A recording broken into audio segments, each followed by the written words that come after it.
Welcome, everyone. Thank you so much for joining the third of 3 conversations on inequality. Today, we are focused on innovations in education and technology. My name is Elise Cappella. I am an associate professor of applied psychology at NYU Steinhardt. I'm also the director of the Institute of Human Development and Social Change. And I want to just start by expressing my gratitude to NYU for hosting these 3 conversations focused on inequality, and also their cross-cutting initiative on inequality that includes its leadership. Sibel Raver, Ellen Shaw, and Michael Lindsay, thanks to all 3 of them for that leadership.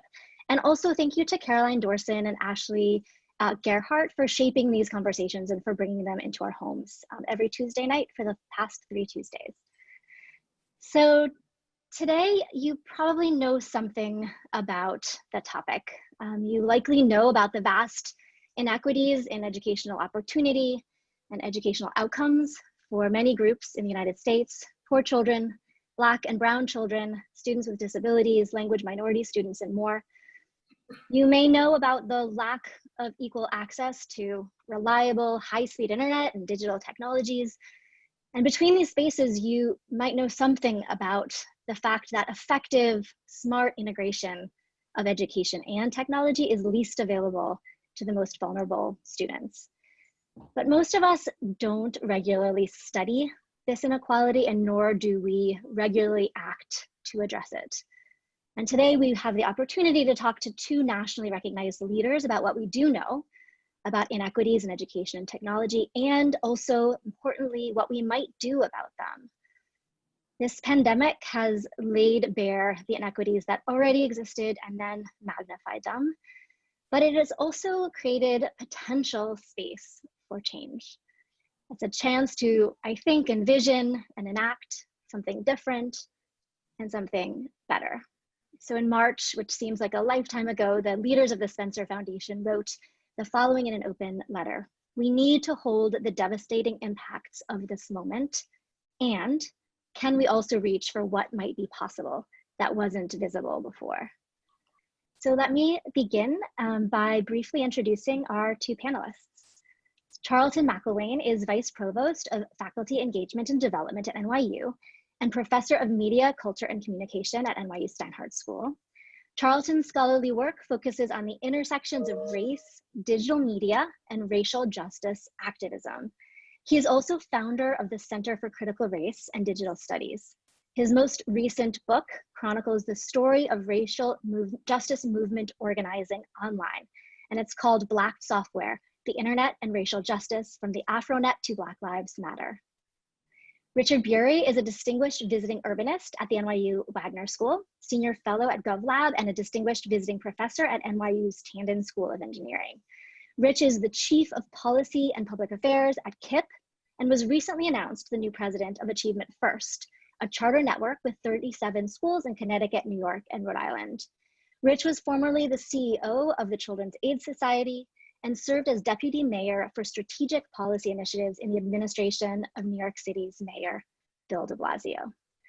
So as we welcome both Rich and Charlton to our panel today, I'd like to start the way that the moderators in the last 2 Tuesdays have also started.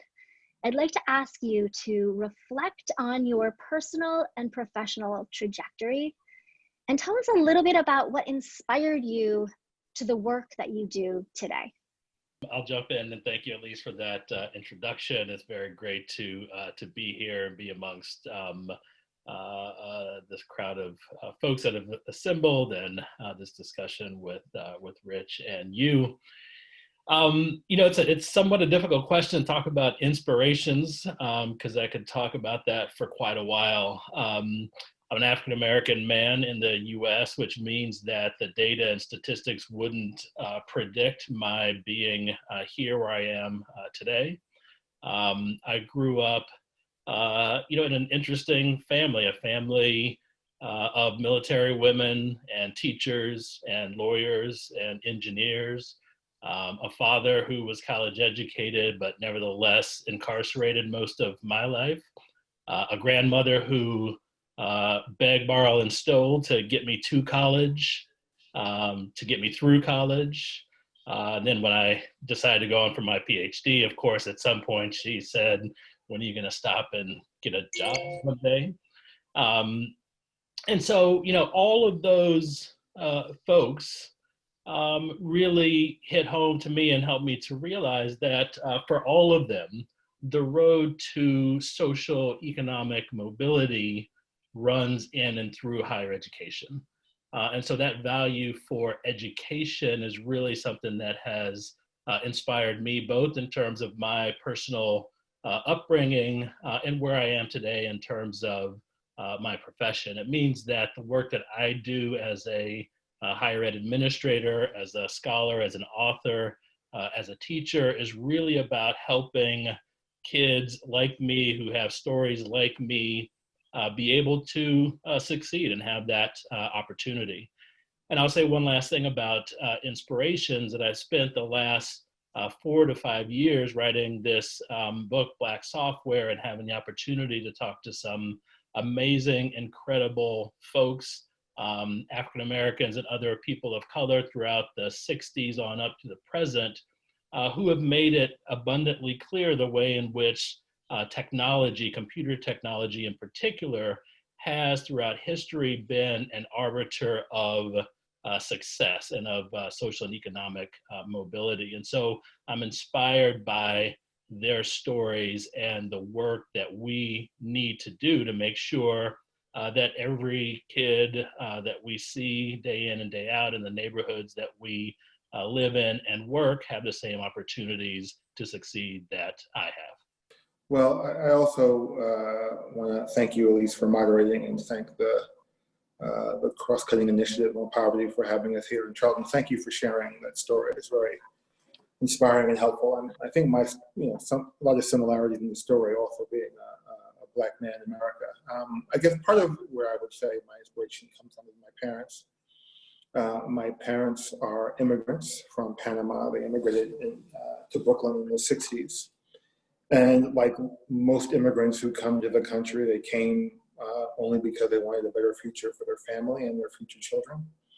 And so education was always central in our home. My dad did not have the opportunity to go to college himself, but as someone who had always prioritized learning and taken pride in his intellectual life and his learning. And my mom was actually a teacher and taught for almost 40 years, I think 37 years before she retired, at the East New York High School of Transit Technology, where she taught Spanish and ESL. I always joke that she taught tens of thousands of Brooklyn kids Spanish, just not her own son, but many others.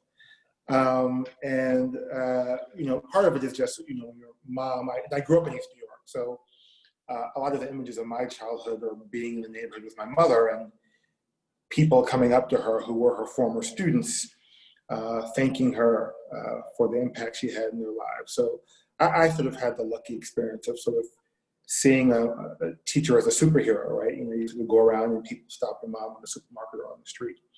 I've gotten out of tickets from teachers, from police officers who recognize my unique last name and realize that my mom was their favorite teacher. So I've gotten lots of benefit from that. And I guess the other part for me is just sort of my experience growing up in Brooklyn.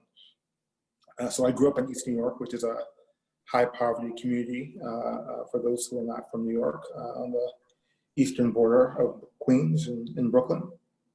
And it was a rough neighborhood growing up there in the 70s and 80s, a community where fewer than 10% of young people go on to college, and one of a few neighborhoods that account for the majority of the state's prison population. I, growing up, always felt I was privileged because I felt like I just had so much more than so many of my peers. After in 8th grade, I got into Stuyvesant High School, an elite public high school in New York City, a school that's been in the news recently for extremely small numbers of Black students attending. It was not quite that bad when I went, but it was never a diverse school. It was my first time going to school with young people who weren't Black and Latino from communities like East New York. And that was a very jarring experience for me, because it was sort of my first time experiencing in a very tactile way what people mean when they say they're two Americas, or really there were two New York cities, the city of opportunity, which was of my new life at Stuyvesant, and the city of prejudice, of educational inequity, which is a community that I grew up in. And so for me, part of what inspired me to do that work is just sort of the very visceral experience of getting angrier and angrier by the day, as I sort of realized that I was on a trajectory that was so different than my neighbors, but not because of anything special about me, but simply because I had the good fortune to test well, because I had the good fortune to have parents who knew how to navigate me into good educational experiences. So part of it comes from that anger, but the other part for me is really the very lucky blessing to have had an opportunity early on to feel what it likes to have a place to put that anger. And in college, I started volunteering. And really, a friend asked me to volunteer for an after-school program, and having nothing better to do, I went and volunteered. There was a housing project called the Mission Hill Houses in Boston. Just fell in love with that community, with that neighborhood. I fell in love with those kids. And then after my freshman year, coming back to school, after coming back home to New York for the summer, I went back to school. When me and some friends realized that the kids didn't have anything to do with their summers, we decided to start a summer camp for the kids there. And so that really was it for me, like to sort of the opportunity to sort of have this community that I loved, have this sort of misplaced anger I didn't know what to do with, but then sort of having this opportunity to take that anger and to use it to create an institution to help kids that I love. So I've been trying to do some version of that ever since. Thank you so much, both of you. I actually want to thank your grandmother, Charlton, and your mother, Rich. You know, I think it's important to always recognize these important family members in our lives. I know there were more than just those two. So, you know, we're focused on innovations in education and technology, but as we, in our tonight's conversation, we talked about how important it was to start with the inequalities themselves. So I'd love you two to reflect for a little bit on the specific problems that we face in the short and in the long term related to equity in education and technology. And I know there are many more than you'll have an opportunity to share with us. So maybe think about the ones that kind of keep you up at night or that you wake up thinking about, and also the ones that might be getting less of the attention than perhaps they deserve. So why don't we start with you, Rich? Sure. Look, as you said, as you were introducing our conversation, I think what the pandemic does, it exacerbates all the inequalities that already exist in our society. That's what the last 2 weeks' conversation has been about. And education is no exception. One of the things we know is that one of the biggest drivers of the achievement gap between wealthier families and poorer families are the differential investments that wealthier families can make in their children's well-being, whether it's making sure that your kid is in a preschool program, after-school programs, test prep, summer enrichment activities. These are all the things that drive a big part of what we experience as educational achievement gap in the country. And so I think at its basis, the pandemic provides a unique threat to that basic fact, because not only are the public services like summer youth employment program, which is being canceled, summer camps are being canceled, free after school programs, some of the things that we created as a society to try to overcome those imbalances, and not only are they gone as a result of the pandemic, but the fact that actual schooling itself is for many children gone. And even if they are theoretically enrolled in school, so many students in so many schools are not having the kind of educational experiences that one would take for granted. And so they're, on a very basic level, school is being taken away, time learning is being taken away. So some researchers are calling this the COVID slide, sort of the idea that you talk about the summer slide, which is the learning that low-income students tend to lose during the summer when they're not in school. We're going to see a slide of unprecedented proportions. Some researchers I've seen have suggested that elementary school students might lose half of the math skills they should have learned this year. So the problem fundamentally is that we're facing an unprecedented gap. We're going to have students who don't have the content knowledge they're supposed to have to participate successfully at grade level. We're going to have students who experience deep and lasting trauma. We're going to have students who need special education services. We're going to have missed months of needed therapeutic services.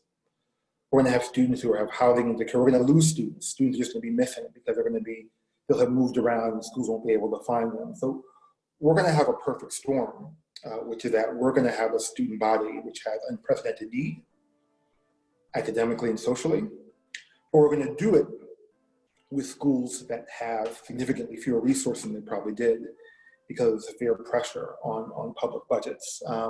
So I think fundamentally that's the challenge. It's sort of the exacerbation of all the inequities that we already see in our society, and it is that combined with increasing need because the pandemic will increase those challenges, met with declining resources as the economy continues to crater and as the federal government has so far shown not enough willingness to sort of lead economically in a way that states and localities can't do. That's not a technology challenge, that's a broader challenge. And I think at its heart, the technology challenge falls in the same bucket, right? I think, and maybe this is a good thing in a way, that I think in a lot of ways people have forgotten about the digital divide and forgotten about the fundamental inequities in terms of technology access and information. One thing this has done, and I think it's sort of reawakened America to the reality of the digital divide.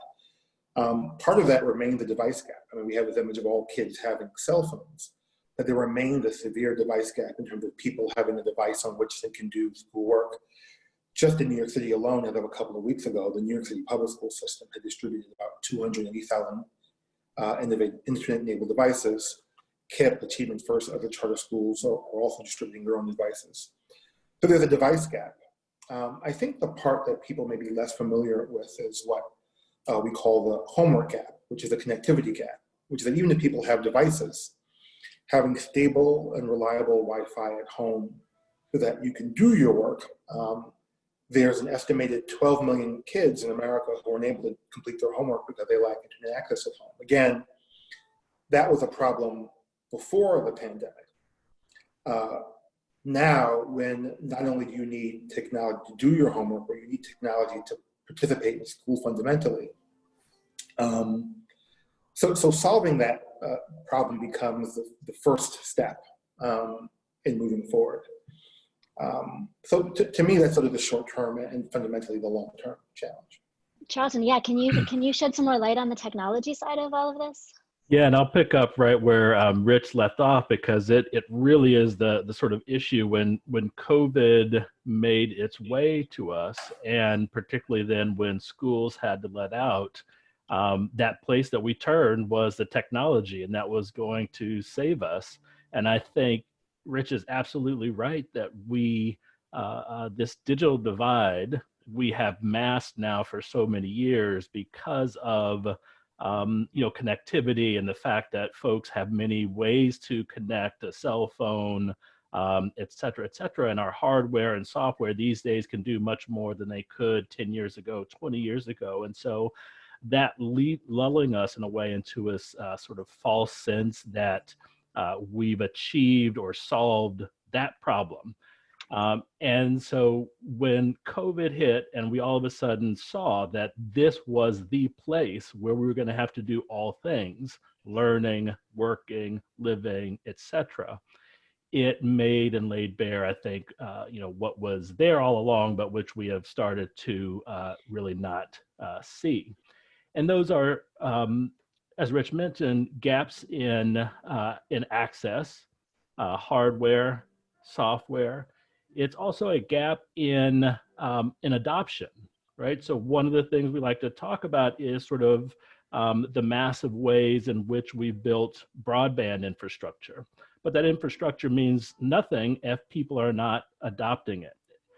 If it's too costly to adopt, if they don't see reasons for adopting, if it has no outcome that's really shown in people's lives. And so that is a gap as well. And then the third gap that I'll mention is what folks talk about as the sort of digital skills gap, or the gap around technology and social capital.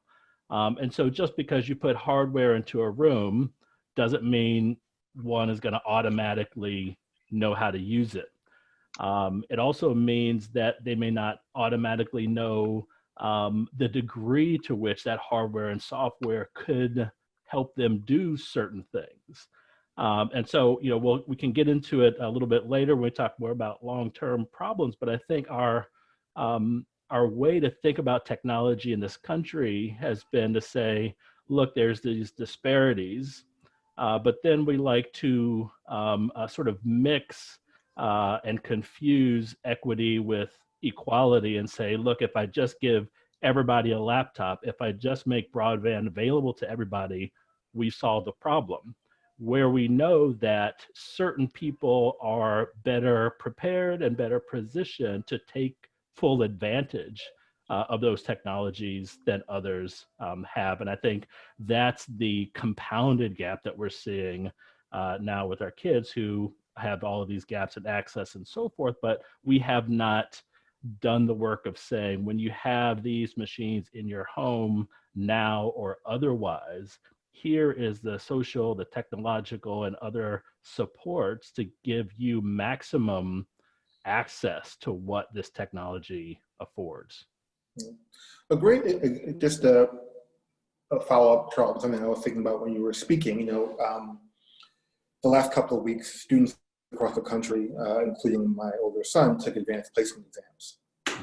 And, this is an unprecedented undertaking by the College Board to have students taking AP exams at home, right? And and trying to do that in a way that is equitable, that is safe, and is not going to be subject to cheating, the massive undertaking.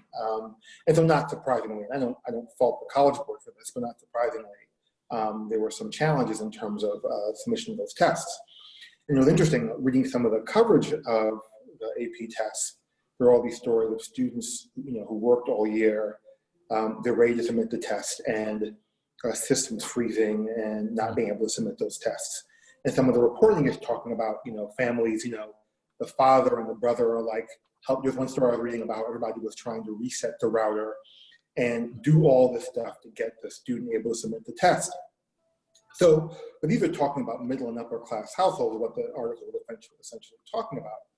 And so you read these articles and you think, okay, a young person who has a father and a brother in the home who have the technical acuity to reset the router, who are trying to problem solve, see if there's a way to log in another machine to get the work done. Meanwhile, again, you have children across this country who have no broadband at all, who are trying to use public Wi-Fi spots or a shared portable internet device they got from school, trying to take these tests, doing it in places, sometimes in restaurants or outside of restaurants or something where they can get a public signal because they don't have a quiet place in their home to do the exam. I just think that this question about not just accessibility, but also whether people are really primed to take advantage of technology. Again, these stories really exacerbate the real gaps in terms of how people are able to use something which before might have felt like an added benefit, but now are proven to be essential to our ability to deliver education in the country. I appreciate that example, Rich. And I also appreciate, Charlton, you thinking about sort of this short term, but also kind of, not thinking about the long term. I think it is certainly important to be in the here and now and be sort of addressing these gaps and challenges right now. And yet also it would be a big mistake to not be thinking forward about the ways in which there's an opportunity to potentially do something bigger and better for the future as well. And so I would love to get into that space a little bit with our next set of questions. So what are some opportunities that you see to kind of re-envision our understanding or use of technology, to re-envision schooling and other avenues of educational equity? Rich, you brought up summer programs, summer youth employment and summer camps, other kinds of educational opportunities. And feel free to share specific examples or just to be sort of wide ranging about innovations or ideas for the near term, but also for, you know, the next few years, at least. Yeah, I think, you know, one of the lessons of our current moment, of course, is that when we do pivot towards technology to help make up the gap for so many things that we cannot do, you know, I think we find that there are some amazing things that we can do with the assistance of technology. And so, you know, just thinking about how many of us over the last month or so has had access to celebrities and performance and art and education, or showed up at a meeting that we've always wanted to go to but been precluded from doing because of, you know, time and geography and so forth. And so, you know, my point is that there is a lot that technology can do in the education space. And, you know, and I'm thinking a lot in terms of what happens outside of the classroom. And so the, you know, this quote unquote soft skills kinds of education, or the social emotional support that's so crucial to kids learning, that we're seeing can be delivered in very powerful ways. And so being able to both expose students to people that they would otherwise not be able to, that has some ability to increase both their knowledge, their social capital in some way, but all of the social support. And that's one of the things when we talk about technology, both in and out of the classroom, you know, so often we put all of this sort of hope in the technology itself, when I think particularly for kids of color, what we have found over many years is that the technology is second. What comes first is that social emotional support, having people around them that say, you can do this, you can learn this, you can be this, you can go to these heights, and the technology becomes then a backdrop, a way, a mechanism to do those things. And so I think this gives us an opportunity to really experiment and say, in an environment where we have to use technology to do certain things, what all can we or might we do to make up for some of those gaps? And I'll finish with just a kind of an example of something that I'm hoping will be successful. Myself and a number of colleagues here at NYU several years ago started what we call NYU College and Career Lab. And it was an effort to reach out to New York City students and really think about not so much how do we prepare them academically for college and careers, because there are many folks that are better positioned to do that. But how do we provide that kind of connective tissue, that mentoring, that social support, and the social capital building that comes from saying, we are connected to you, we are resources to you, you have access to people that are at our higher education institution, or that are professionals at a bank, or who are teachers, et cetera, et cetera. And of course, as we came up on this summer, these are students we can't bring to campus. And at first we thought, well, we'll just have to skip a summer. And it's been amazing to see the outpouring of support from across campus to say, well, let's do this in a remote way. And students who are amazingly saying, we want to do this in a remote way, in a remote setting. And it helps us to achieve something that we can't do, which is overcome limitations that we have around space.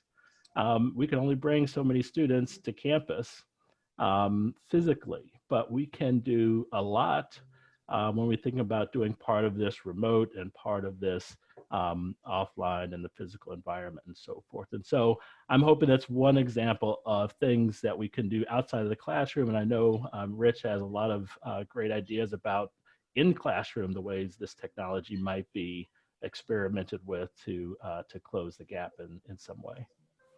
Before we get to that, I just have a quick follow-up, Charlton, if you don't mind, Rich. Are you going to be able to study it? Are you gonna be able to bring your kind of scholarly skills to bear on this new way of operating the College and Career Lab? Yeah, we hope to. I know that folks like Sebastian Churn, who has been very much involved in the Inequality Initiative, but he's one of a number of scholars who's really built this capacity to study and see whether or not this works, whether we're doing it remotely or whether we're doing it in the traditional way that we've done it. And so I'm very excited about that capacity to really understand and have data that tell us whether this was impactful, and if so, what about it was impactful in terms of being able to meet students where they are. Terrific. Yeah, no, I think everything that Charlton said makes 100% sense and really speaks to the opportunity here. And really the ultimate opportunity with technology, which is to bring people together, right? So I think a few things, when I think about the opportunities here, one is, and I'm not saying with a silver lining here, I hate it, but there is an opportunity for us to try to take advantage of. I think one, this is not about technology per se, but I would just start by saying, you talked about the summer at least, like there is just an opportunity to rethink the school day and the school year. Why the school day 6 hours and 20 minutes with everybody sort of following the same plan together.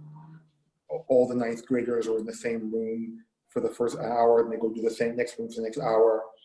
Why does the school year have a 2.5 month or 3 month break in the summer? As we see what some of the best distance learning has looked like in K-12, lessons as a group followed by independent work with opportunities for feedback. I think there's a real opportunity to sort of think about how the school year and school day is structured generally. I really think about 4 opportunities here in sort of how technology can come to bear. And I think in all these cases, it's sort of a process we've already been undergoing, but I just think that what's happened now will jumpstart progress by 5, 10, 15 years. So we already see things like Khan Academy or Zern or Dreambox. These sort of systems are used by millions of students around the country using technology to enhance learning. But I think about how students get content, right? So the ability to use technology to deliver adaptive content at the student's level with the best instructors delivering it. I think about the opportunity for technology to help support how students get feedback and to provide more individualized feedback from people with very specific skills, even if that person is not in your building or in your room or in your city even.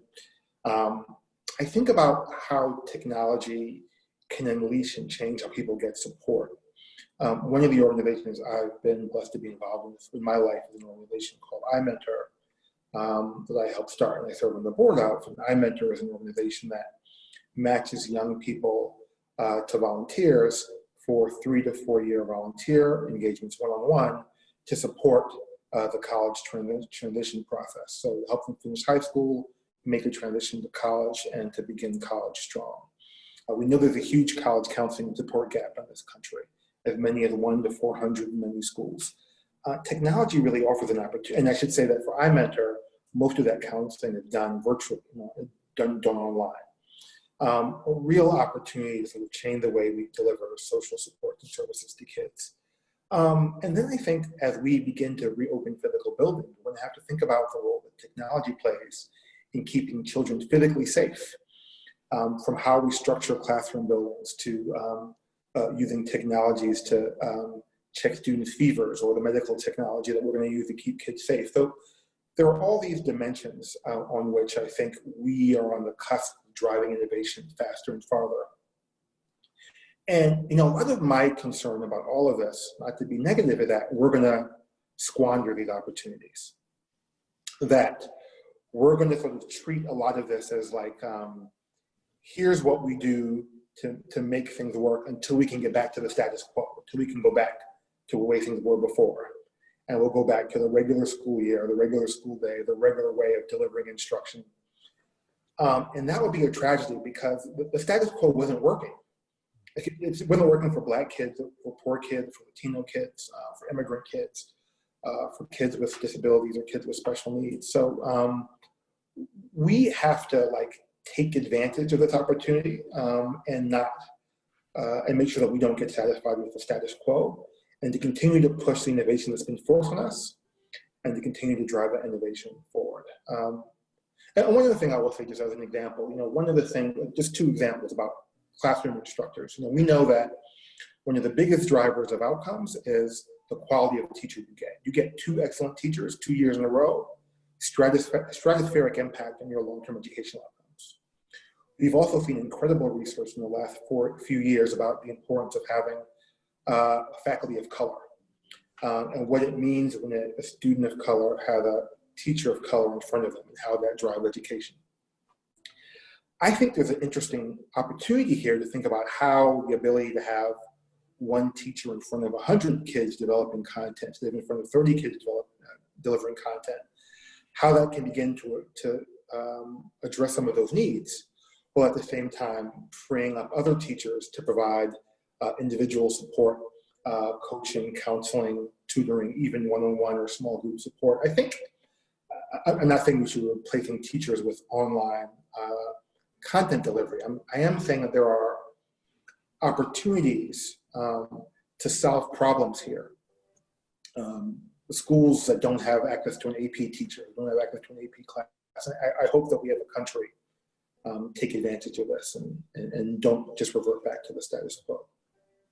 Yeah, and you're really thinking about the resources that exist and getting those resources, kind of reorganizing them and sharing them and disseminating them in different ways than we had before. So I'd love to just turn, now that we've got some of these kind of ideas out there on the table, to think about what would need to happen in order for some of them to get enacted. So what do specific actors like the federal government or community-based organizations or technology companies or advocacy groups need to be doing in order for us as a community, us as a collective, to be able to enact some of these ideas?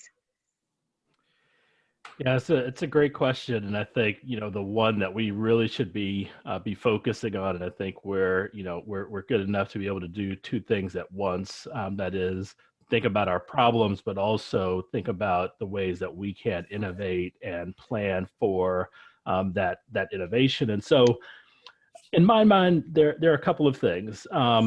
Clearly there's a role to be played by everyone. When we think about the federal government, we need leadership that sets an agenda, that prioritizes, and that says that this is important for us to solve and to address. We of course need funding and money, and that funding is equitably distributed. There is a role for community-based organizations who have special relationships with our students and our kids. We have technology companies that have, in one way or another, show some interest in bridging this gap around education and so forth, workforce preparation, and so many other community institutions. And so when I got this question, the thing that stood out to me was no real prescription, but the question, what if we took the library and libraries, and we had community-based organizations, and we had tech companies like IBM and Microsoft and so many more, and we had higher education institution, and all of those places were contributing both their human and other financial resources. And what if we not only put those folks in the same room, but that we all had and could frame a common goal, and we could think about a long-range horizon in which we would plan for something to happen and not simply leave it to be accidental. And that is going back again to my not just throwing this stuff out there and saying, hey, you got it, I've given it to you, it's yours to use, and then always ending up with the same outcome. But saying, here are a set of resources, people, and technologies and other things, and carefully projecting how we get from here to there, how we get from a second grader having access to the best education, the best technology, and saying, how do we get you from where you are, not to just being a technical worker at IBM one day, but maybe to being the CEO of IBM or being the head of research and development at IBM. And so I'll quit talking about sort of trying to sum up what it is I'm trying to say, which is I think we have so many things going on often that are innovative, that do challenge the status quo, but they are isolated and they're disconnected. And so they all have small impact, which we won't diminish, but we could do bigger and better if we were all connected in some way and really thought about and planned and built a kind of architecture and framework for what we want to achieve moving forward. And so I think when we think about what has to happen, what could happen, I would think that that is probably the greatest thing. How do we connect, collaborate, and at least to a certain degree, all go in one direction? Yeah, I think a few things, Elise. I mean, I'll start with government, right? Because even I think what Charlton is saying is dead on. And one of the things that government can do is to organize those resources. I think it's one of the powers of government. But I'll start with government. First, I'll start with the federal government because we just need money, frankly, because that's the only place that money can come from at this point. The stimulus bill, the $2 trillion stimulus bill, I think provides about $270 per pupil in terms of education support. But just the state and local budgets are going to lose on average anywhere from $800 to $2,400 per student. So even, again, that was for where we were before we have the current need. So there was just a massive financial gap. The government's going to have to step up, shore up state budgets. They're going to have to shore up and solve the homework gap that we described before. That's a great place for partnership with private industry, with internet service providers to help meet the broadband gap. It's a tremendous opportunity over the long term to triple funding for Title I, significantly increase funding for English language learners and IDEA. Like, it's an opportunity to really invest in the educational infrastructure of the country. And one thing that the federal government has done really well in education is to fund innovation. So all the things we were talking about, like as a place where the federal government can come in with some competition dollars, some innovation dollars, to spark the next great ideas or about how technology can help drive education forward. At the state level, I think states are not going to have a lot of money, but states control a lot of the rules that make the work of teaching and innovation in education easier or harder. So everything from certification rules about who can be in front of the classroom, whether or not we're going to count for students who choose to, or for just schools that have to do a lot more instruction remotely.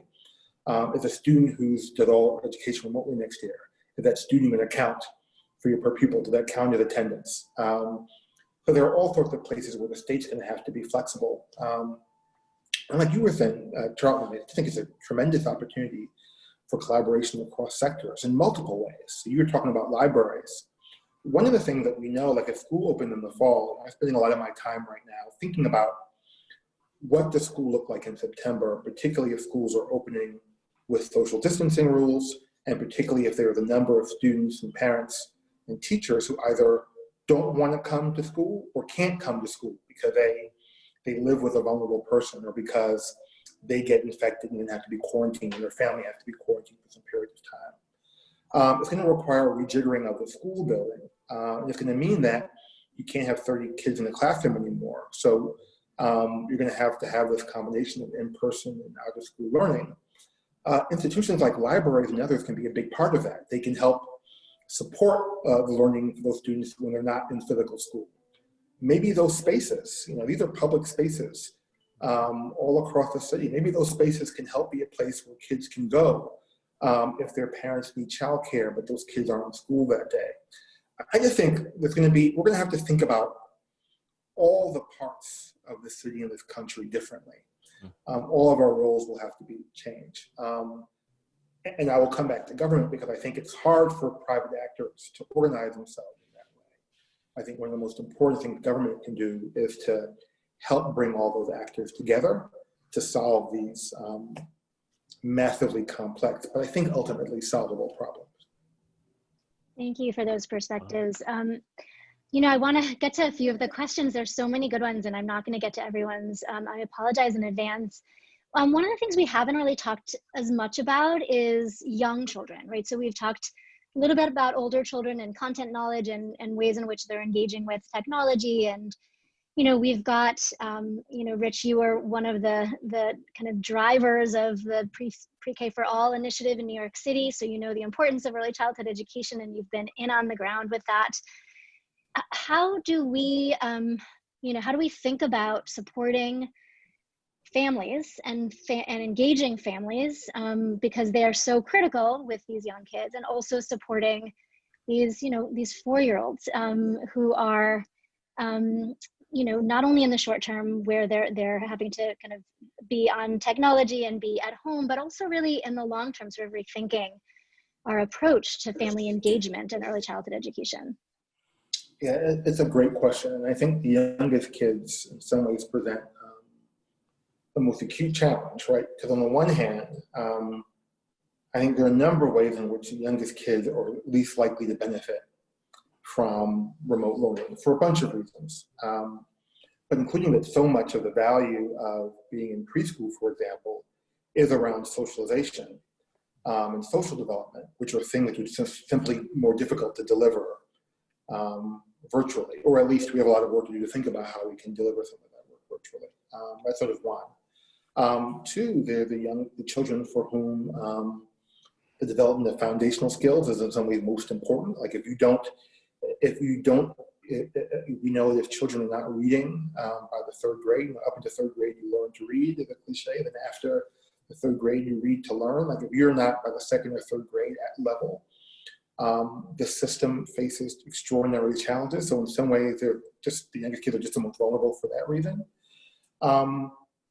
Parents of young kids are the most likely to need childcare. That they actually have it's one thing for like a high school student to work at home. It's another thing for a 6-year-old to work at home. On the other hand, 4-year-olds are probably the least adept at social distancing. Like, you know, the 4-year-olds are not going to necessarily follow all the social distancing rules and keep their mask on. So it's a uniquely challenging age group. And I don't pretend to have all the answers. I think, you know, at Achievements First, or, you know, I've been spending some time seeing how that group is planning for the fall. I think some of it's going to be about making decisions and prioritizing. If we have limited physical space because we can't have as many kids in the building as we used to, we're going to have to think about how to prioritize that space. And it may mean that we make sure that the youngest kids are in the buildings more and the oldest kids are coming in and out. Because I do think that we can't afford to, 3-year-olds or 4-year-olds can't afford to lose a year of their pre-kindergarten education. But I think that the challenges of doing that work remotely are particularly acute, particularly challenging. You mentioned space. It makes me think about resources. One of the questions here is really around how both of you have talked about social capital, and you've sort of engaged in kind of thinking about where we get social capital from and how technology can support that or potentially can harm that, I guess, in some ways as well.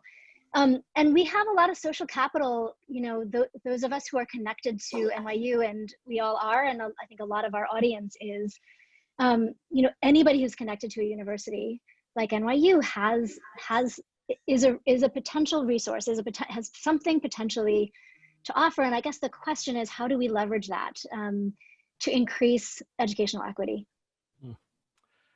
Yeah, it's a great question. I think I'm gonna come again or back to the college and career lab example, because that was a very deliberate set of decisions by a number of faculty and faculty leaders here who when we were starting to think, and this began as a discussion of, folks in a business school saying, I get kids of color in my freshman business school class, and then they all disappear by the senior seminar. They're all gone. And why is that the case? And so thinking about ways that we were uniquely poised to intervene in some way, we could unleash all of our, professorial knowledge and so forth and help catch people's up, but that's not really the job of higher education institutions directly. What we have most is that capital. And so I think ways of structuring, and what we did with this particular program is simply go to each of our schools and say, given a week's time, could you take 100 students and introduce them to who you are and what you do, and alumni who have come through and where they went after and how they got from this place to that place. And thinking about what it means for then a kid to say, oh, I am connected to a place like NYU. I know someone who's at this institution who's done something that I'm interested in doing and has given me a sense of how to do that. Someone has given me a card with an email address and has invited me to say, to reach out and connect back. And I'll never forget this story that happened several years ago with a young lady from the Bronx. She came in and she told this story about doing a final project in this summer lab where they were doing videos. And so she was in her neighborhood shooting a video. There were a group of police officers, and she went and said, can I interview you and record you? And they naturally said, why? And she said, because I'm doing a project, I'm a student at NYU. And they looked at her and said, oh yeah? And she whipped out of her pocket this NYU ID that all of our participants had and said, yeah, here you go. And the power that she communicated about that simple thing, simply being connected to a campus and a group of people that she felt had her back, gave her a way of connecting. So I think ways that we can leverage and structure what most folks here at college campuses want to do, which is to help other people succeed and do the things that they're doing. And I think the only thing that is left is for us to make a way for that to happen. Yeah, I'll just add a couple of quick thoughts. I think what Charlton said is exactly right. One is that as individuals, there's a ton of things every individual can do right now. I'll give I mentioned iMentor before. I'll do another shameless plug.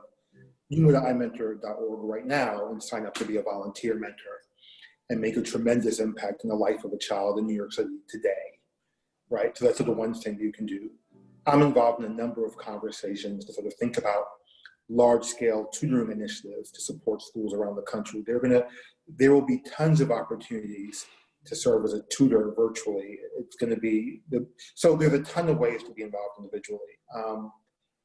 I think at an institution, NYU obviously had its own mission, but I think this is a particular moment where NYU can sort of think about what it means to be a citizenship of the cities in which it's located, and does have New York in the name, right? So I think there's an opportunity to think about how NYU's resources can help solve all the massive problems we talked about. Elise, you talked about the NYU experience. One of the many reasons I have so much affection, for the pre-K experience.